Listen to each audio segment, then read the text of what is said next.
narrator. Welcome back to the English Learning Podcast's Intermediate Guide series. Today we're embarking on a delicious journey, exploring international cuisines and cooking styles.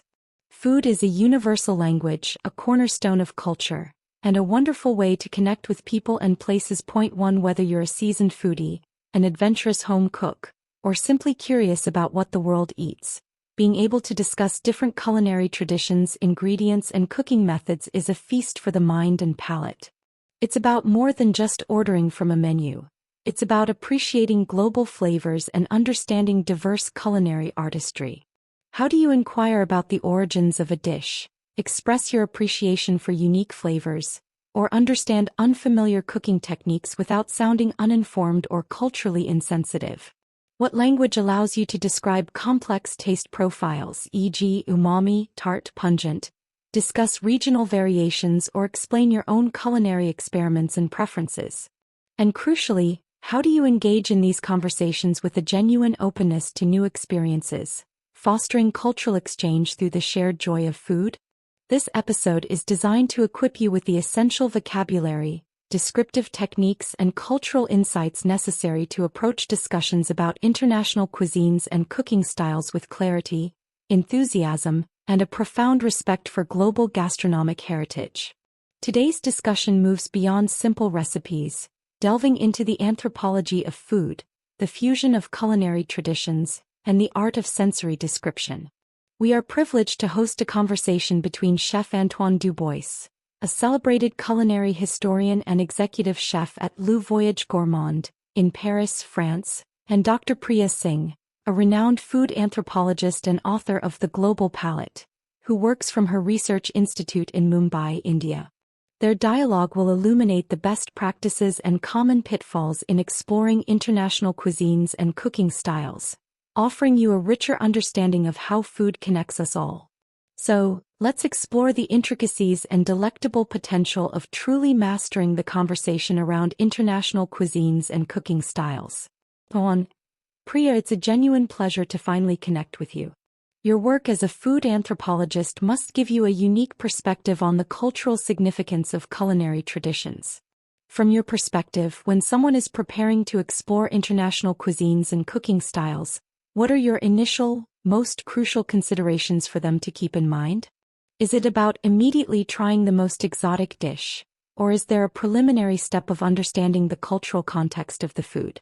Priya, Antoine, the pleasure is entirely mutual. Your insights as a celebrated chef provide such a vital understanding of the artistry and history behind global dishes. When someone is preparing to explore international cuisines and cooking styles, my initial consideration is always a preliminary step of understanding the cultural context of the food, rather than immediately trying the most exotic dish. It's crucial for them to first grasp: what are the staple ingredients of this region? What historical events or migrations influenced its flavors? What role does food play in daily life or celebrations? This helps appreciate the depth beyond just the taste. My foundational groundwork always involves asking, what story does this cuisine tell about the people and their history in Lima, for example, and how does that story enhance my appreciation of the dishes?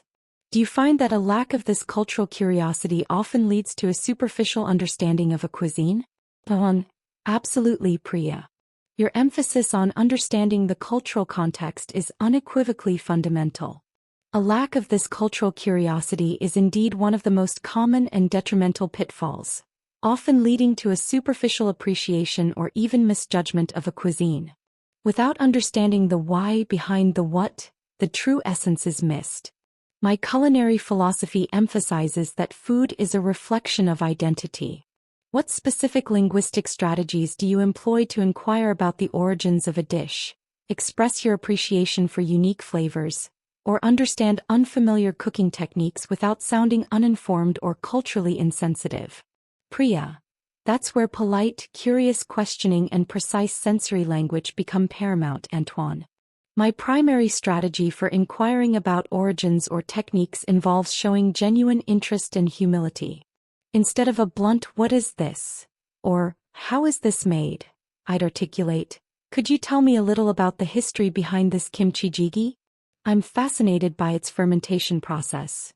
Or, I'm intrigued by the unique smoky flavor in this dish. What cooking method gives it that wonderful depth?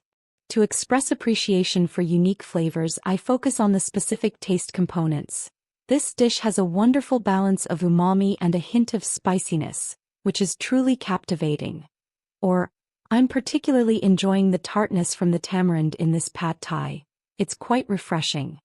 For unfamiliar techniques, I'd ask, could you explain what wok hei means in Cantonese cooking? I've heard it's crucial for flavor. I also often preface my questions with phrases like, I'm still learning about, or I'm eager to understand, to convey openness. Do you find that a fear of mispronunciation or appearing ignorant often prevents individuals from engaging deeply in such conversations? Antoine, that's an excellent approach, Priya, and your use of polite, curious questioning and precise sensory language is exactly what opens doors to deeper culinary understanding. And yes, a fear of mispronunciation or appearing ignorant is a very common pitfall, often preventing individuals from engaging deeply in such conversations and truly appreciating the complexity of a cuisine. My experience tells me that genuine curiosity is always welcomed. What role does describing complex taste profiles and discussing regional variations play in truly appreciating international cuisines? And how do you verbally explain your own culinary experiments and preferences in a way that invites shared experience? Priya, describing complex taste profiles and discussing regional variations is the heartbeat of truly appreciating international cuisines, Antoine. It moves beyond I like it to I understand it. I verbally explain these by breaking down flavors into their components and highlighting the geographical or cultural influences. Instead of just, it tastes good, I'd articulate, this mole poblano has such a rich, earthy bitterness from the dark chocolate, beautifully balanced by the sweetness of the fruits and the subtle heat from the chilies. For regional variations, I might say, I've tried pizza in Naples and the thin, chewy crust with simple, fresh toppings is distinct from the thicker, breadier style I've tasted in Chicago, which often features a more robust sauce. To explain my own experiments, I focus on the process and outcome. I recently tried to recreate a Vietnamese pho broth at home. I found getting the aromatic depth from the star anise and cinnamon just right was the trickiest part, but the effort was worth it for that authentic flavor. This invites shared experience and further discussion. How do you approach the challenge of navigating dietary restrictions or allergies when exploring new cuisines, ensuring respect and clear communication without limiting the experience? Antoine, Priya, your ability to articulate taste profiles, highlight regional variations, and share personal culinary experiments with such engaging detail is truly insightful. The challenge of navigating dietary restrictions or allergies when exploring new cuisines requires careful, clear communication and a proactive, yet respectful approach, without limiting the experience for others or yourself unnecessarily. My approach involves pre-research, direct and polite inquiry, and a willingness to adapt. Before visiting a restaurant, I often check their online menu for allergy information or call ahead. When speaking to staff, I use precise language. I have a severe peanut allergy. Could you please confirm if this dish or any in the kitchen contains peanuts or peanut oil? Or, I follow a gluten-free diet. Are there specific menu items you'd recommend, or can certain dishes be modified? I always express gratitude for their assistance. Thank you so much for checking on that. Your attention to this is greatly appreciated. It's about ensuring safety while remaining open to what can be enjoyed, rather than focusing solely on what cannot. We appreciate diners who communicate clearly and patiently, as it allows us to provide a safe and enjoyable meal. What are the common pitfalls individuals fall into when trying to explore international cuisines and cooking styles, and how can they be avoided? Priya, Antoine, your guidance on pre-research, direct inquiry and politeness when addressing dietary restrictions is excellent for ensuring both safety and a positive dining experience. The common pitfalls individuals fall into when trying to explore international cuisines often include having preconceived notions or biases about a cuisine based on limited exposure or stereotypes. Another pitfall is being overly cautious or unwilling to try new things, sticking only to familiar dishes. Ignoring the local way of eating, e.g., using hands, chopsticks, specific etiquette, is also common, which can come across as disrespectful. Some might engage in overgeneralizing taste preferences, saying, "I don't like all Asian food," after trying one dish. There's also the pitfall of not asking questions about ingredients or preparation, thus missing out on deeper understanding. Lastly, focusing solely on the authenticity debate rather than appreciating local adaptations and fusion is a significant pitfall. To avoid these, individuals should approach new cuisines with an open mind and a sense of adventure. They should research basic dining etiquette for the region. They should be specific about what they enjoy or dislike, rather than broad generalizations. They should engage with local hosts or chefs by asking curious questions. And crucially, they should embrace the idea that food evolves and adapts, celebrating both tradition and innovation. How do you believe the rise of food tourism and global culinary media impacts people's ability to explore and discuss international cuisines effectively? Antoine. Priya, your comprehensive list of pitfalls and proactive avoidance strategies, particularly the emphasis on open-mindedness and embracing food's evolution, is incredibly valuable for truly meaningful culinary exploration. The rise of food tourism and global culinary media certainly has a complex and often contradictory impact on people's ability to explore and discuss international cuisines effectively. On one hand, they offer unparalleled access. Documentaries showcasing remote culinary traditions, celebrity chefs introducing exotic ingredients, and travel shows inspiring gastronomic adventures. This can significantly broaden horizons, increase awareness of diverse food cultures, and foster a genuine appreciation for global gastronomy. However, the worst side is significant. It can lead to checklist tourism, where people only seek out highly publicized or Instagrammable dishes, missing the everyday nuances of a cuisine.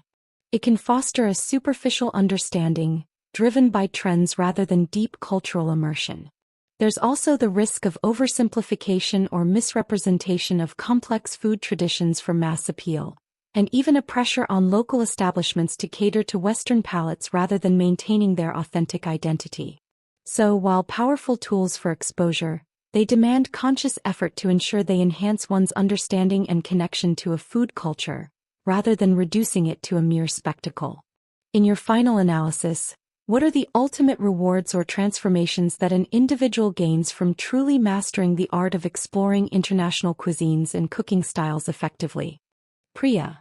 Antoine, your astute analysis of food tourism and media highlighting both their broadening potential and the risk of superficiality or misrepresentation perfectly captures this modern culinary landscape. The ultimate rewards or transformations that an individual gains from truly mastering the art of exploring international cuisines and cooking styles effectively are manifold and deeply enriching. It cultivates an incredible sense of cultural empathy and global understanding, as food becomes a powerful lens through which to appreciate diverse ways of life, historical narratives, and community values. This leads to significantly enhanced adaptability and a broader palate, pushing individuals beyond their comfort zones to discover new flavors and textures. A proficient culinary explorer gains greater self-confidence in trying new things, both in dining and in the kitchen. It fosters a powerful sense of connection and shared experience with people from different backgrounds, as food is a universal unifier. Beyond personal enjoyment, it creates vivid, lasting memories and profound sensory experiences that transcend simple meals. Perhaps most profoundly, mastering this art transforms the concept of eating, from mere sustenance, to a continual journey of discovery, learning, and joyous connection with the rich tapestry of human creativity. It's the difference between simply eating and truly savoring the world.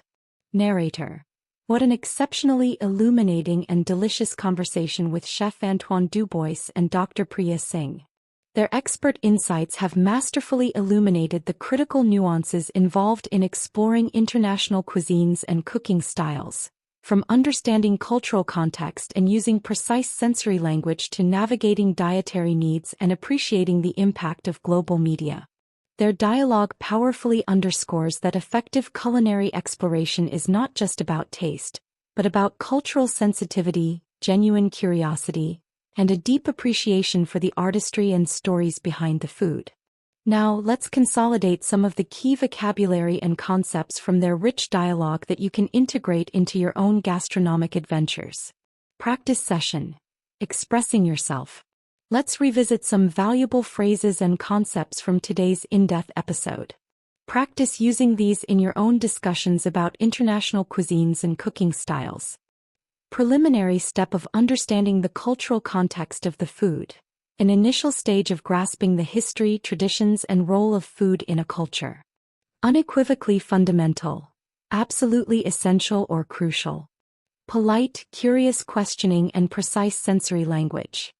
Asking questions respectfully and using specific words to describe tastes, smells, and textures. Umami, tart, pungent. Examples of precise taste descriptors.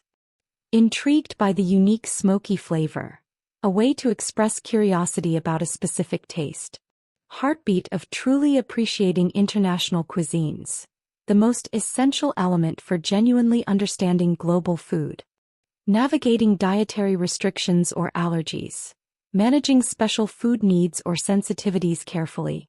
Having preconceived notions or biases. Holding existing ideas or prejudices about a cuisine before experiencing it.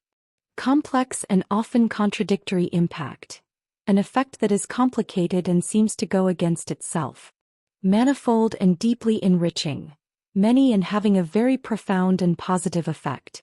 Choose 3 of these phrases and explain how they might relate to your own experience exploring an international cuisine. For example, before trying Ethiopian cuisine in Addis Ababa, I took the preliminary step of understanding the cultural context of the food, especially the communal eating style, which was unequivocally fundamental to my experience. When I first tasted Korean bibimbap, I used precise sensory language to describe its unique umami and pungent flavors from the gochujang, and I was intrigued by the unique smoky flavor of the rice at the bottom of the hot stone bowl. I've noticed that food tourism has had a complex and often contradictory impact on how people view Thai street food. Some just tick off famous dishes without truly understanding the heartbeat of truly appreciating international cuisines, which lies in its regional variations. Narrator. As Chef Antoine Dubois and Dr. Priya Singh so eloquently articulated, mastering the art of exploring international cuisines and cooking styles is a skill that empowers you to embark on a perpetual journey of discovery, cultural understanding, and sensory delight. It's about approaching every dish with an open mind, a curious palate, and a deep respect for the stories it tells. By embracing thoughtful inquiry, precise description, and a genuine adventurous spirit, you can transform every meal into an opportunity for learning and connection. Until our next insightful discussion on the English Learning Podcast, keep tasting, keep exploring, and keep savoring the delicious diversity of our world.